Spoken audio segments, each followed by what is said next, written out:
कक्षा 10 विषय विज्ञान, जो आपका पेपर है 19 तारीख को जो भी होगा आपका, ठीक है, सप्लीमेंट्री या द्वितीय परीक्षा। उसके लिए कुछ इंपॉर्टेंट क्वेश्चन देख रहे हैं, किस प्रकार से करेंगे, ठीक है। भाषा आपको याद हो रही नहीं हो रही, किस प्रकार से करना है। पहला क्वेश्चन है संचारण किसे कहते हैं, उदाहरण सहित बताइए, ठीक है। अब आपको संचारण बताना है, इसमें साथ में उदाहरण लिखना है, ठीक है। तो देखते हैं संचारण किसे कहते हैं। संचारण क्या होता है, देखो अपने लोहे की कील देखिए एक, ठीक है, ये मान के चलो लोहे की कील है अपनी, ठीक है, ठीक है, लोहे की। इसको अपन क्या करें जी, अभी कहाँ रखिए, अपने घर पे अंदर, ठीक है। ये मान लो आपका घर है, ठीक है, घर पे रखिए। इसको अपन कुछ दिन के लिए क्या करें, बाहर छोड़ दें, ठीक है, कहाँ, खुले आसमान में, ये अपने बादल है यहाँ पे खोल दें। तो क्या होगा, इसमें क्या देखने को मिलेगा, जंग लगेगी। और इसमें क्या होगा, रस्ट टाइप में कैसी कलर की आ जाती है, ब्राउन ब्राउन कलर की, मतलब ऐसी में उसको छुएंगे हाथ से तो हाथ गंदे भी हो जाते, होते कि नहीं होते। उसी को क्या बोलते हैं, संचारण। वो क्या होती है, धीरे धीरे करके उसे अपन धोएंगे या कुछ करेंगे। तो देखना इस वाले का वजन अगर आपका जैसे 100 ग्राम है, इस वाले के वजन कुछ कम हो जाएगा, 90 ग्राम बचेगा या कुछ जाए जी। क्या है वो, संचारण हो गया, मतलब उसका क्या हो गया, उसका मतलब डैमेज हो गई चीज़, नुकसान हो गया उसका। इसी को क्या बोलते हैं, संचारण। वही क्वेश्चन में पूछ रहे थे कि संचारण किसे कहते हैं, तो क्या बता दोगे आप संचारण में, अगर अपनी भाषा में लिखना चाहें तो क्या बताओगे संचारण। जब कोई धातु वायुमंडल में उपस्थित का होता अम्ल तथा नमी, मतलब यहाँ पर सीधी बात ओस मान लो, ठीक है, क्या मान लो, ओस। रात के ओस के रात की गर्मी हो और ठंड में जाना था अपन दिखाते हैं आराम से, ठीक है। गर्मी पड़ा तो गर्मी में भी है, लेकिन ठंडी में जाना दिखाते अपन, ठीक है। ओस मतलब जो बांधे की बूंदें होती छोटी छोटी, उनमें क्या होता अपनी अम्ल होत और नमी हो, ठीक है। अब क्या होती है, देखो किसकी बात हो रही है, धातु की।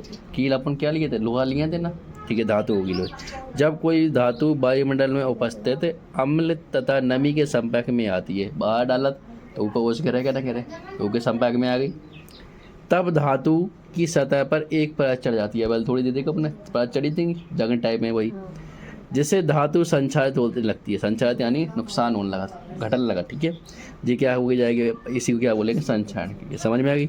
अब उदाहरण में देखो, उदाहरण क्या दे दिया उन्होंने, लोहे में जंग लगना, पहला नंबर दे दिया उन्होंने। और दूसरी क्या है, तांबे पर काली पैर चढ़ना। अब तांबे को छोड़ दो, कछु दिन लाने, वह भी कैसा हो जाता, काला हो जाए। तो जो समझ में आ गई चीज़, लिख दोगे।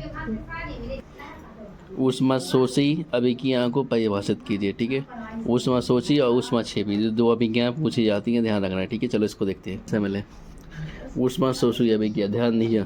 इसमें क्या है, शोषी, शोषी का हो सोखना, जो कहा हो जाता है सोखना, ध्यान रखिए बिल्कुल से देंगे। अपने याद करें तो थोड़ी भूल जाए, उसमें छेपी और सोसी। सोसी में क्या है, अपन का सोख ले, सीधी बात है, ऐसे साबुन में कपड़ा सोख ले, ठीक है, डाला से सोख ले, क्या सोख ले, बिल्कुल ध्यान रखियो। तो उसमें सोसी में क्या हुई है, जो ऊष्मा हुई है उमें शोषित हो जाएगा, मतलब ग्रहण करेंगे। जैसे अपन बाप ले लो, क्या ले लो अपन, बाप के बाप नहीं, बर्फ़ ले ली अपने, ठीक है। इसको कुछ देख लिया, गर्मी में छोड़ दो, क्या हो जाएगी, पानी बन जाएगी, नहीं बन जाएगी, मतलब इसमें क्या होगी, ऊष्मा शोषी हो जाएगी। जो ऊष्मा रहती ना, जैसे अपन बर्फ़ ले लो अभी हाथ में, गर्मी के दिन चल रहे, तो इसमें जब बर्फ़ बाहर निकलेगी तो जो क्या करेगी, ऊष्मा क्या कर लेगी, शोषा, ऊष्मा क्या कर लेगी, सोख लेगी ना, तो क्या बन जाएगी जी, पानी बनेगी। तो क्या हो जाएगी जी, अपनी ऊष्मा शोषेगी। इसमें क्या लगता है अपन परिभाषा में, ये क्या करती है, यह क्रियाएं ऊष्मा का क्या करती हैं, शोषण करती हैं, यानी खा जाती हैं, ऊष्मा को खा जाती है, इसलिए देना ऊष्मा का शोषण करती है, ठीक है। ध्यान रखना, समझने के लिए कुछ भी करना है अपन को। अब है ऊष्मा क्षेपीय विज्ञान, बिल्कुल इनमें बिल्कुल ये क्या करती है, निकालती है।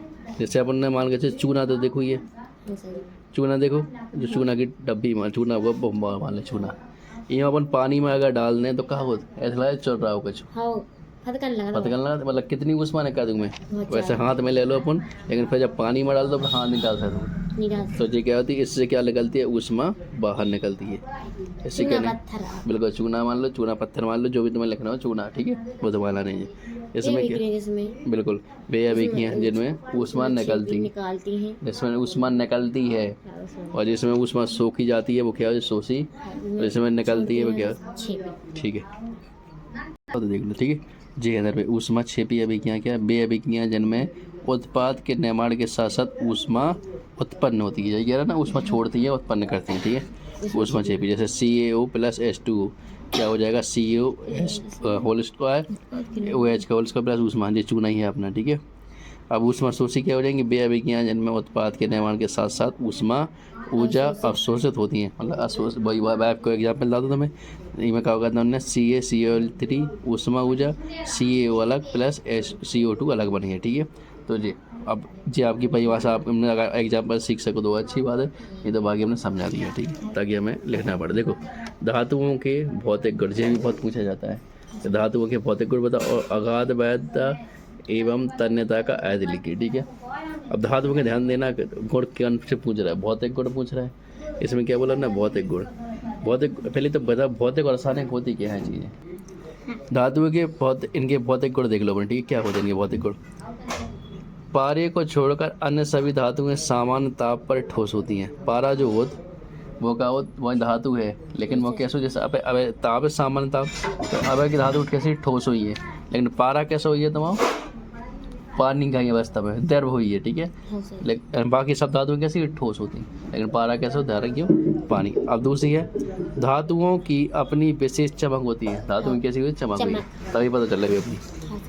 ए अगाध वैध तथा तन्न होती है, ठीक है। इनको अपन आज जा रहा है वो हम समझा रहे हैं, क्योंकि अपन नेक्स्ट क्वेश्चन वही अगाध वैध तथा तन्न इन्हें समझा रहे, तो ठीक है। ए ताप एवं विद्युत के सुचालक होते हैं। इन पर ताप, जैसे अपने लोहा की खील डाल दो या लोहा का छड़ रख दो, वो कितने रख दो अपन धूप में, देखिए वो कैसी हो जाए, गर्म हो जाए। लेकिन उसकी जगह पे क्या कर दो, लकड़ी रख दो, धूप में डैया तो उतनी गर्म नहीं होती लकड़ी जितनी लोहा गर्म हो जाए। लोहा में करंट लगा तो करंट लग जाए अपन को, लेकिन उनमें लकड़ी में नहीं लगे। तो जो ही कहा होती इनमें ये ताप की और विद्युत का लाइट, इनकी क्या हो सुचालक होती है।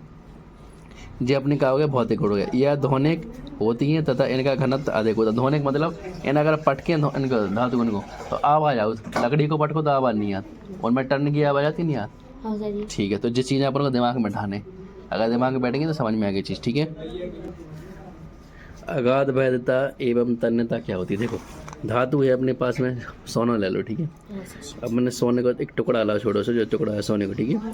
अब ई में अगर अपन कितनों पीटो सोना कितों पीटे कि खींच के लंबा बना सका दीजिए, टूटे नहीं, अगर नहीं टूटे ना। ये सोने में देखो, ये तुमने इतने छोटे छोटे को बहुत सामान बन जाता, वाला देखी हुई है, बहुत अपन अच्छे से पता है।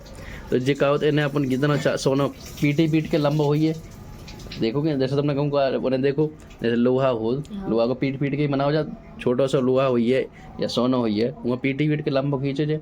तो देखो पीट के वो अपन क्या करें, जितना चाहे पीटे वो क्या हुई है तो वह टूट में ना। अपन क्या करें, अगर अपनी जैसे लोहा हुई है, लोहा को ज़्यादा पीट दो और क्या कर दो, तान दो, तो क्या हो जाए टूट जाए वो। लेकिन लोहा है क्या है, सोना है, सोना नहीं हो जो, सोना में अपन पिटाई का है जितना चाहे खींच ले टूटत नहीं है, धातु जल्दी टूट जाती। तन्यता क्या कहलाती है, तान तो मतलब खिंचाई, कितनी खिंचाई हो सकती है। अगाध वैधता क्या हो, जितना चाहे मार दो उसको टूट गए ना, यदि चाहे कुटाई हो जाएगा टूट गए। समझ में आएगी नहीं, सोना जैसे अपन अपने हाथ में टूट जाता है, लेकिन सोना का गर्म हो, कुटाई मटाई सब का गर्म करेगा, गर्म करेगा, उनके अंदर के जो इलेक्ट्रॉन हुई है संचार गति में आए, फिर उन्हें खींच सकते। ऐसे में तो सब चीज़ें टूट जाती। लोहा भी तुमने देखो, ये तो गर्म करके पीटा दूंगा, पिटाई होती नहीं। ऐसे सोना भी जब बना तो गर्म करके बना, क्या गर्म करके बना, ताकि भी खींच सके उनके इलेक्ट्रॉन में गिरा था, बिल्कुल हाँ, तभी ऐसे में तो टूट जाए, बिल्कुल टूट जाए, ठीक है, ठीक है। और जो क्वेश्चन है अपने सहसव जी आबंध को व्यवस्थित कीजिए। प्रतिस्थापन अभी किया है, स्वपोषी भूषण भोजन पाचलार, इनको आपको देखना है, ठीक है। पुष्प की अनुमति काट, क्योंकि जितना और करेंगे इनको तो ये लंबा वीडियो खिंच जाएगा। तो इनको क्वेश्चन को आपको देखना, हम समझा रहे हैं आपको ये वाला। विद्युत लैंपों के तंतुओं का निर्माण में प्रायः एकमात्र टंगस्टन का ही उपयोग क्यों किया जाता है।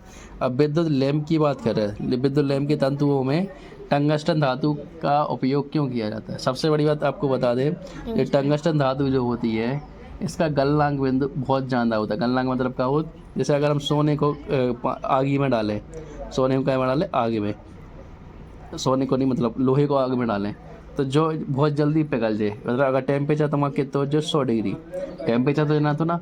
अब ऐसे गर्मियों में अरे गर्मियों में जितनी ज़्यादा गर्मी बढ़ा, अब गर्मियों में कितनी गर्मी बढ़ गई थी, बढ़ा गई नहीं बढ़ेगी 40-45, वही टेम्परेचर हो, मतलब ये टेम्परेचर अगर जो टेम्परेचर 100 हो जाए तो आप उन लोग का चिकन लगे, जल जैसी बात जो है।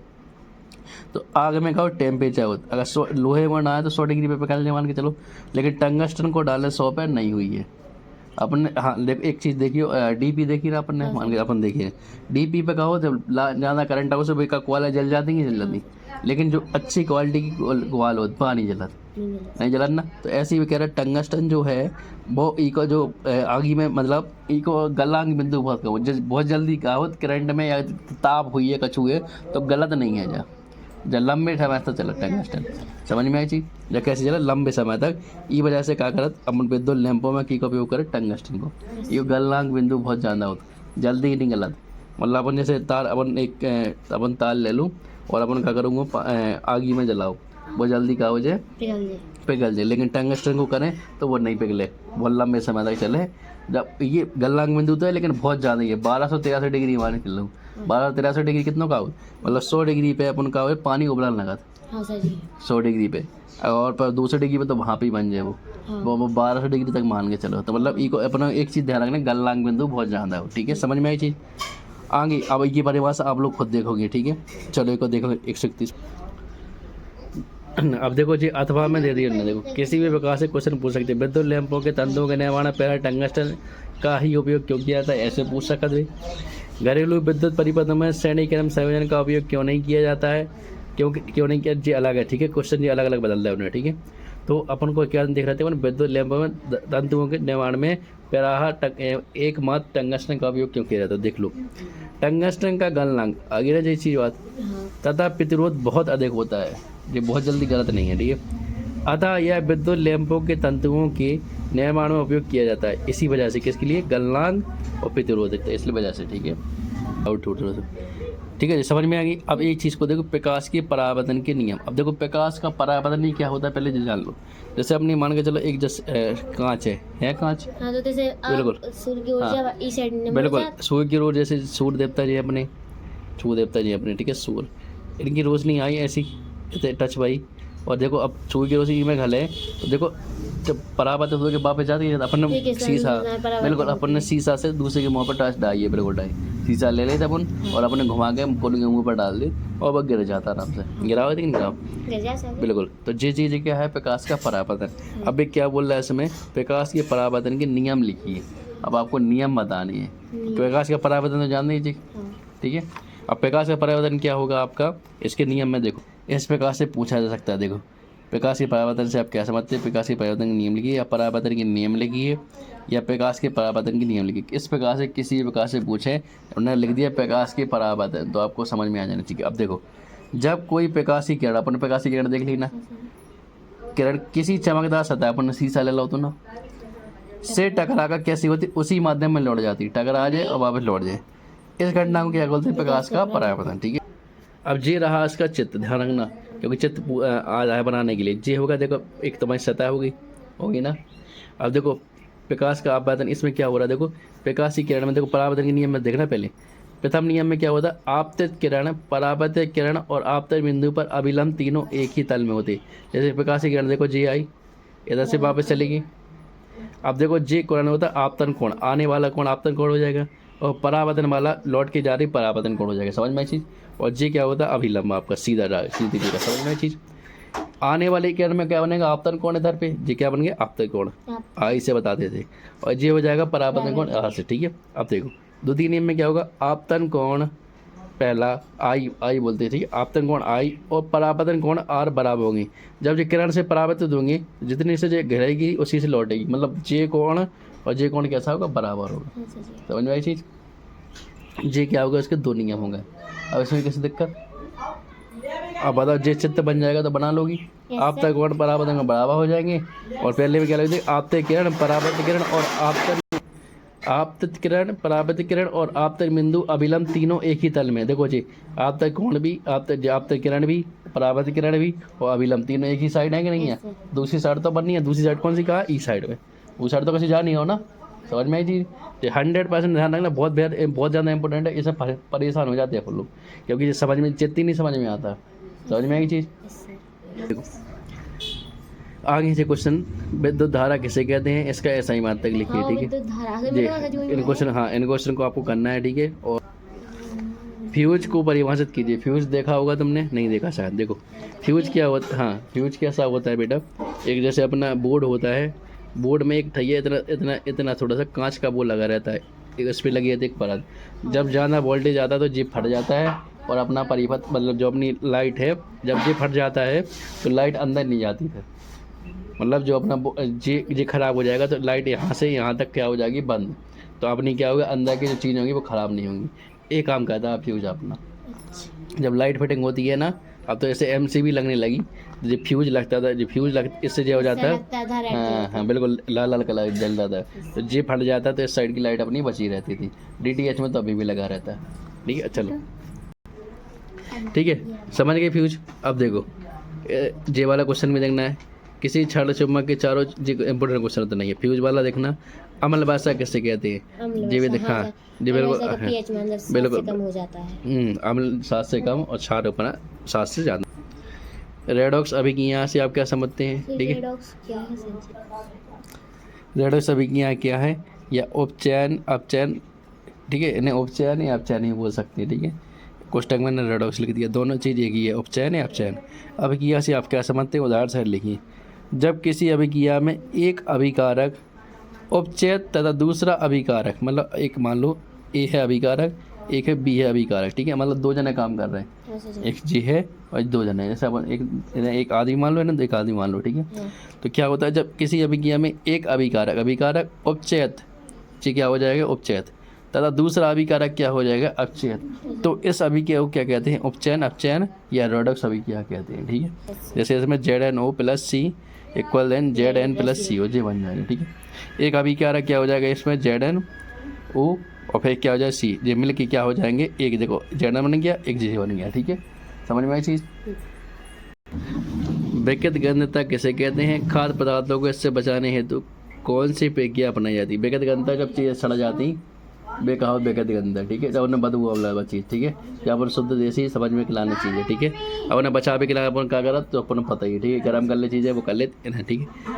तंत्र का न्यूरॉन का स्वच्छ नामक चित्र, जो क्वेश्चन इंपोर्टेंट आया है, मतलब इसका चित्र बनाना सीखना आपको, आया भी है कई बार, ठीक है। मानव मस्तिष्क के कोई 3 का, मानव मस्तिष्क क्या काम करता है, क्या नहीं करता, इनके 3 का लिखना आपको, ठीक है।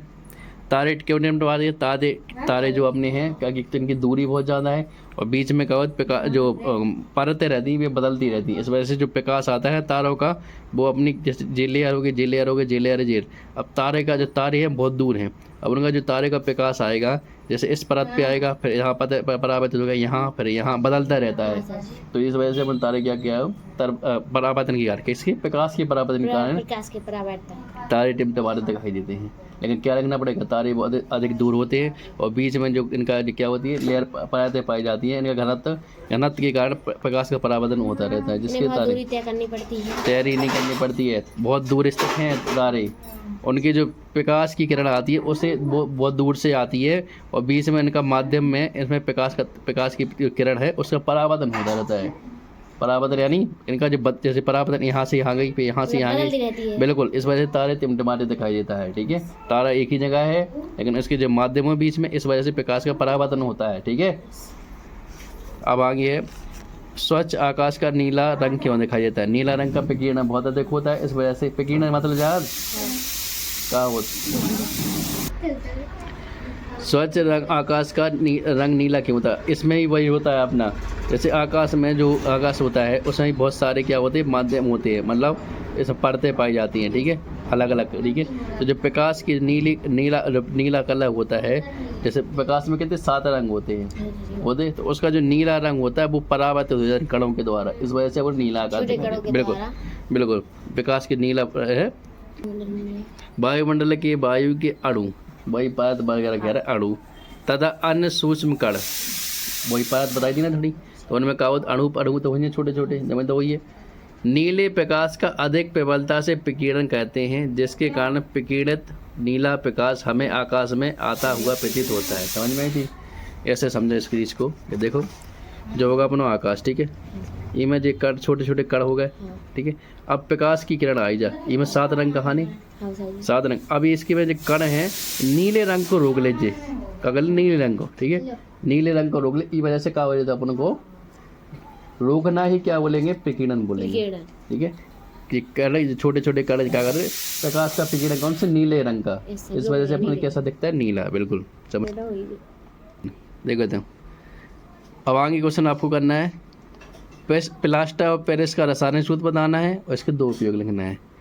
बेकिंग सोडा और धोने का सोडा, एक बेकिंग सोडा है बनाने का, एक सोडा, हाँ बिल्कुल, इनको भी हम रसोई घर के पास होगा जी, वो देखा तरकीब में, ठीक के साथ नहीं हो गए, बिल्कुल। इन क्वेश्चन को क्या करना है, बार बार जो जो क्वेश्चन पे टिक लगे हैं इन क्वेश्चन को लिखना है, लिखना पड़ेगा, ध्यान रखना। याद करने के बाद 1 2 बार 3 बार, अगर 3 बार लिख लिए इन क्वेश्चन को उत्तर के साथ में और पढ़ लिया तो 100% पास हो जाओगे, ठीक है। विज्ञान के जो अपना पेपर होने वाला है 19 तारीख को, उसमें, ठीक है। धन्यवाद।